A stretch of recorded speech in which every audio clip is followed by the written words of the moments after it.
I have always had an unhappy old age life because of these two mistakes. My name is James Carter, this is my story. James Carter had always dreamed of his golden years. After decades of hard work as an accountant, he envisioned a peaceful retirement, traveling with his wife, spending time with his grandchildren, and finally enjoying life without the stress of deadlines. But as he sat alone in his small apartment at 72, watching the afternoon sun fade through the window, he realized he had made two grave mistakes. Mistakes that had cost him his happiness. Mistake number 1. Ignoring financial planning. James had always assumed that his pension and social security would be enough to carry him comfortably through retirement. He had worked hard as an accountant for over 4 decades, paid his taxes, and lived a relatively modest life. Retirement accounts, investments, and financial planning seemed like concerns for the ultra-wealthy or those with complex business dealings. Besides, James prided himself on being financially responsible. He had always managed to pay his bills on time, kept his credit score in good shape, and even had a small emergency fund. He figured he would be fine. But what he failed to account for was the unpredictability of life and how quickly financial security could slip away. At first, things seemed manageable. He retired at 65 with enough savings to supplement his social security checks, and while his pension wasn't large, it provided a little extra cushion. But as time went on, his financial reality began to shift in ways he hadn't expected. Inflation hit harder than he anticipated.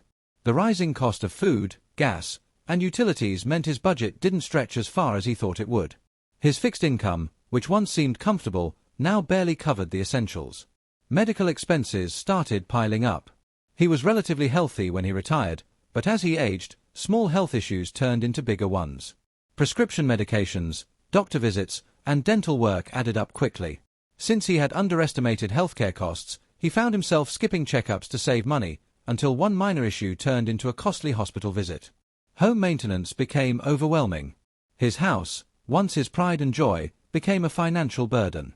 The roof needed repairs, the plumbing system had issues, and even small fixes drained his savings. If he had set aside money for home maintenance, these problems wouldn't have been so devastating. As his savings dwindled, James had to start making difficult decisions. He stopped going on vacations, even though he and his late wife had always dreamed of traveling the world together. He cancelled his gym membership and cut down on social outings with friends. He switched to cheaper food options, often choosing processed meals over fresh produce because they were more affordable. At first, these sacrifices seemed small, but over time, they took a toll on his well-being. The stress of financial instability weighed heavily on him. He started losing sleep, worrying about how he would manage if another unexpected expense came up. Then, disaster struck. His old car, the same one he had driven for over a decade, finally gave out. The repair costs were more than the car was worth, and he couldn't afford a new one. Without transportation, even simple tasks like grocery shopping or doctor visits became a challenge. Desperate to make ends meet, James did something he never thought he would have to do in his retirement. He went back to work. He took a part-time job as a store greeter at a local supermarket. Not because he wanted to stay busy or earn extra spending money, but because he needed the paycheck just to cover his basic expenses. Standing for hours on end was exhausting, but he had no choice. The retirement he had imagined, a time of ease, travel, and relaxation, had turned into a period of stress, struggle, and uncertainty.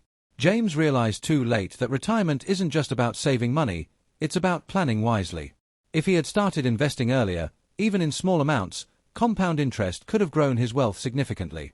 If he had diversified his income sources beyond just a pension and social security, he wouldn't have been caught off guard. If he had factored in medical costs, inflation, and home maintenance, he wouldn't be in this position. Retirement was supposed to be his reward for a lifetime of hard work. Instead, it became a harsh lesson in the dangers of poor financial planning.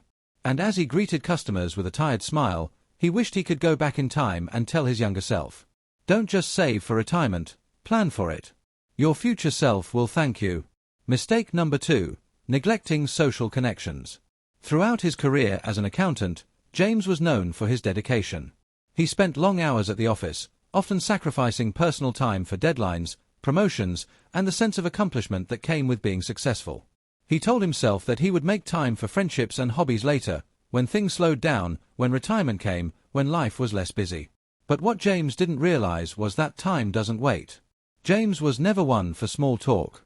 He had work acquaintances, sure, but once he retired, those relationships faded. The co-workers he used to chat with over coffee were still busy with their own careers.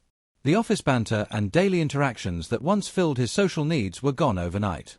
He didn't belong to any clubs, didn't have many hobbies, and hadn't kept up with old friends. At first, he didn't think much of it. He enjoyed the quiet, waking up without an alarm, reading the morning paper without rushing out the door.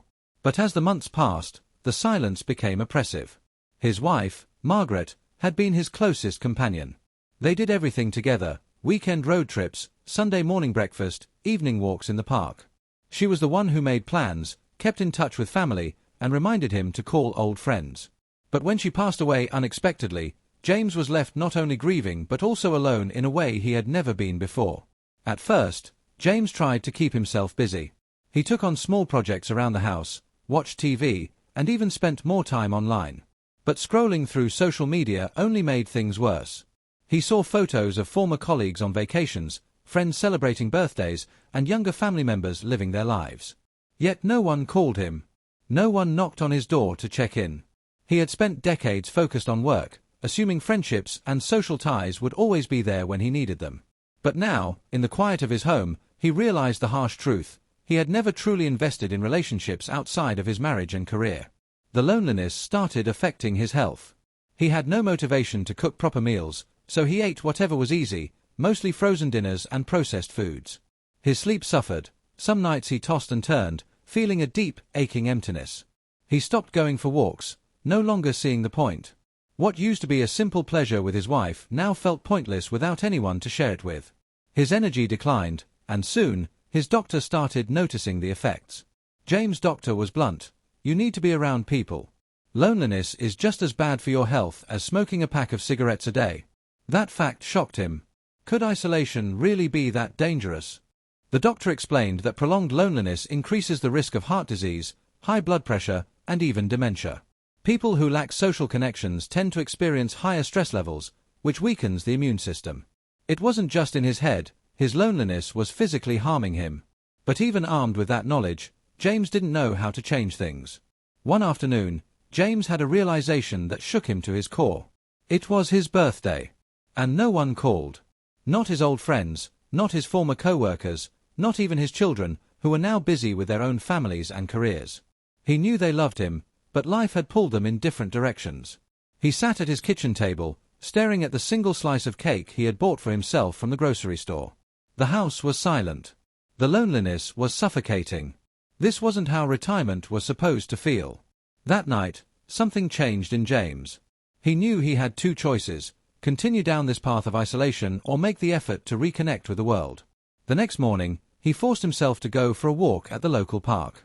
It felt strange at first, being surrounded by families, joggers, and groups of friends laughing together. He envied them. But instead of turning around and going home, he sat on a bench and struck up a conversation with an older man sitting nearby. That small conversation led to another the next day. And another the day after that. Slowly, James began attending events at the local senior center.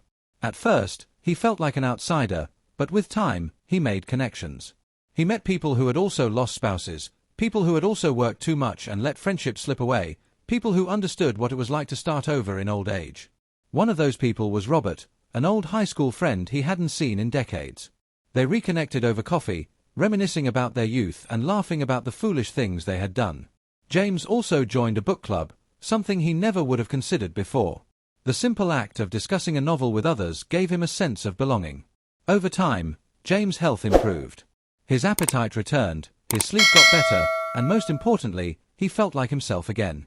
He realized that retirement isn't just about financial stability, it's about human connection. Neglecting friendships had been one of his greatest mistakes, but taking steps to rebuild his social life had given him a second chance at happiness.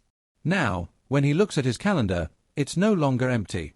There are lunch plans, meetups with his book club, and visits from his grandchildren. The house isn't so quiet anymore. And as he walks through the park with Robert, discussing everything from sports to life's regrets, he no longer feels alone. Because he isn't.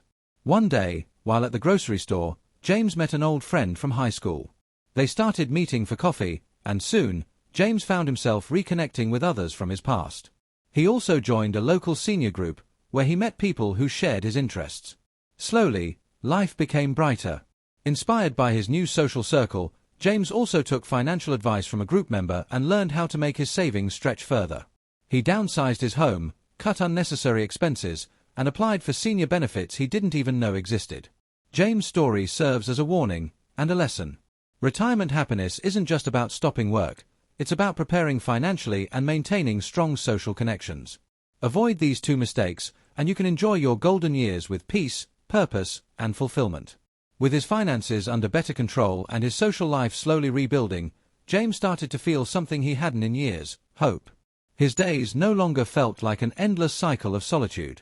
Instead, he had a reason to wake up in the morning. One afternoon, James' high school friend, Robert, invited him to a community event at the local senior center. At first, James hesitated. Social gatherings had never been his thing, but Robert was persistent. "Come on, James. What else do you have to do?" With a chuckle, James agreed. The event turned out to be a turning point in James' life. He met retirees from all walks of life, former teachers, business owners, and even a retired firefighter. As they shared stories, he realized that many of them had also struggled with loneliness and financial worries. During the event, a woman named Linda caught his attention. She was in her late 60s, full of energy, and led a group that helped seniors learn new skills. "We have a program that teaches retirees how to manage money better, even in later years," she told James. Intrigued, he joined. Through workshops, he learned smart ways to stretch his savings, invest safely, and even earn a little extra income through freelance bookkeeping. For the first time in years, he felt a sense of control over his future. As the weeks passed, James and Linda became close. She had lost her husband years ago and, like James, had struggled with loneliness. Their shared experiences brought them together, and soon, their friendship turned into something deeper. One evening, as they walked through the park, Linda asked, "Did you ever think you'd start over at this age?" James smiled. "Honestly, no. I thought my best years were behind me. But now, I think they might just be ahead." James' journey was proof that life doesn't have to decline after retirement. He had made mistakes, yes, but he had also corrected them. By taking charge of his finances and rebuilding his social connections, he found happiness in a place he never expected: his later years. Now, James volunteers at the senior center, sharing his story with others who feel lost after retirement. He reminds them that it's never too late to make a change, to find new purpose, and even to fall in love again. His golden years had finally begun, not in the way he originally imagined, but perhaps in a way that was even better. James' days were now filled with purpose. Mornings started with a brisk walk in the park with Linda, followed by a few hours at the senior center, where he taught basic financial literacy to other retirees. The classes were small, but the impact was huge. He saw the relief on people's faces when they realized they could still take control of their finances, no matter their age. One of his students, Margaret, was a 75-year-old widow who had never managed money on her own. After just a few weeks of James' guidance, she found ways to reduce her expenses and even started a small business selling homemade crafts online. Seeing her regain confidence gave James a deep sense of fulfillment.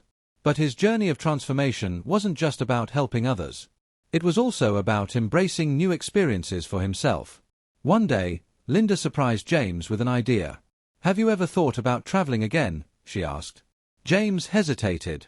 The thought of traveling excited him, but his cautious nature still held him back. "I don't know, Linda. I've got to be careful with my money." She grinned. "Then let's travel smart. There are senior travel groups with discounts, and we can plan affordable trips."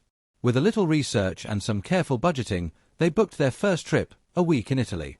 James had always dreamed of visiting but had put it off, thinking he couldn't afford it.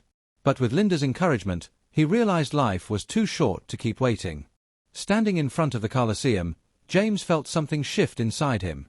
He had spent years believing his best days were behind him, but here he was, exploring a new country, tasting new foods, laughing over wine with Linda.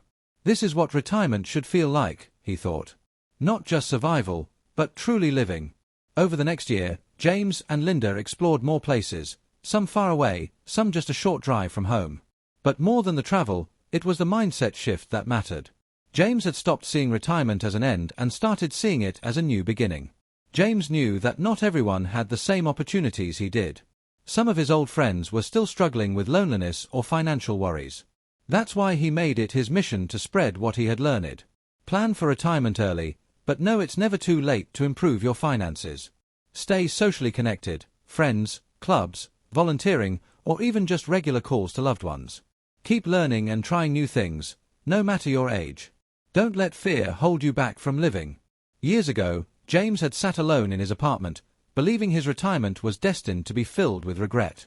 But by taking small, courageous steps, seeking financial wisdom, rebuilding his social life, and opening himself to new experiences, he had rewritten his story. Now, at 75, James wasn't just existing. He was thriving. And as he held Linda's hand while watching the sunset over the canals of Venice, he whispered, "I almost missed all of this." She squeezed his hand and smiled. "But you didn't." James and Linda returned home from their travels with a renewed sense of purpose. They had seen the world, but now they wanted to make an impact in their own community. James expanded his financial literacy classes, inviting guest speakers and even collaborating with local organizations that help seniors find part-time work or housing assistance. Linda, with her boundless energy, started a mentorship program connecting retirees with younger people looking for career or life advice. The intergenerational friendships that formed were unexpected but deeply rewarding. One day, Robert, the friend who had first encouraged James to visit the senior center, approached him with an idea. "James, why don't we start a foundation? Something to help seniors avoid the same mistakes we made." At first, James laughed. "A foundation? I'm just a retired accountant, Robert." "But you've changed lives, including your own," Robert said. "Think about it." And James did. A year later, the Second Chance Foundation was launched. Its mission was simple: to provide financial education, social programs, and travel opportunities for retirees who had felt forgotten or stuck. Word spread quickly, and soon, donations and volunteers poured in. Seniors who had once felt isolated found community. Those who thought they'd never travel again were going on budget-friendly group trips. And people who believed they had nothing left to offer discovered new ways to contribute to society. James and Linda dedicated themselves fully to the cause. They spoke at events, shared their story, and encouraged others to rewrite their own. By the time James turned 80, he had accomplished more than he ever imagined. He had built something that would outlive him, something that would continue helping others long after he was gone. One evening, as he sat on the porch with Linda, watching the sun dip below the horizon, he smiled. "You know," he said, "I used to think retirement was the end of the road. But it was really just the beginning." Linda nodded, taking his hand. "And what a beautiful journey it's been." James had once feared an unhappy old age. But because he had dared to change, to take that first step, he had found something far greater: purpose, love, and a life truly well lived. And in the end, that was the greatest retirement plan of all. As the Second Chance Foundation grew, James and Linda saw its impact ripple through the community. Seniors who once felt forgotten now had purpose, friendships, and financial security. Younger generations, too, benefited from the wisdom and experience shared by retirees who had found a second lease on life. One day, James received a letter from a young woman named Sarah, a 30-year-old struggling with debt and feeling lost in her career. She had attended one of the foundation's workshops and was inspired by James' story. "I used to think my future was already ruined because I made bad financial decisions in my 20s. But hearing how you turn things around later in life gave me hope. If you can rebuild at 70, I can start fresh at 30. Thank you." James wiped a tear from his cheek. He had spent his whole life crunching numbers, never realizing that his greatest work wouldn't be in spreadsheets, but in people. As the years passed, James and Linda continued their work, though they gradually slowed down. They spent more time at home, enjoying the simple joys of life: morning coffee on the porch, walks in the park, and evenings filled with stories and laughter. Then, one autumn morning, Linda didn't wake up. James sat by her bedside, holding her hand, his heart heavy but full of gratitude. She had given him the best years of his life, teaching him how to live fully, how to love fearlessly, and how to embrace change. At her memorial, hundreds of people came: friends, family, and strangers whose lives Linda had touched.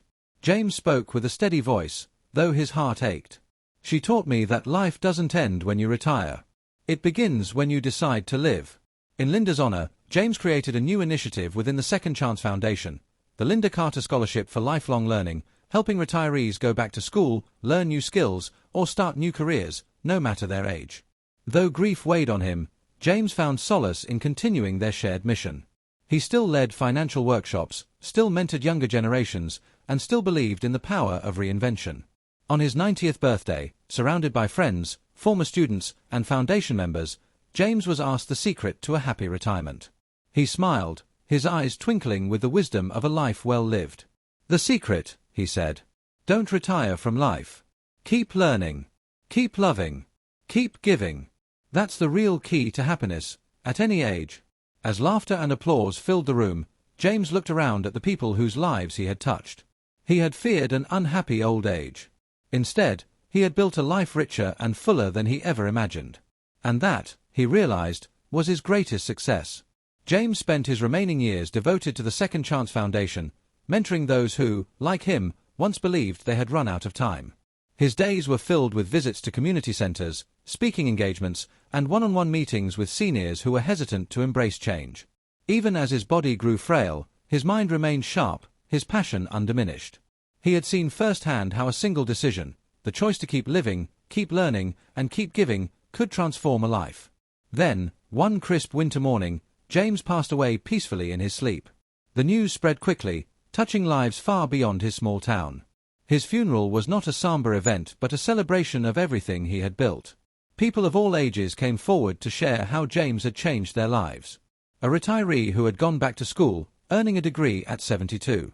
A once isolated widow who had found friendship and purpose through the foundation.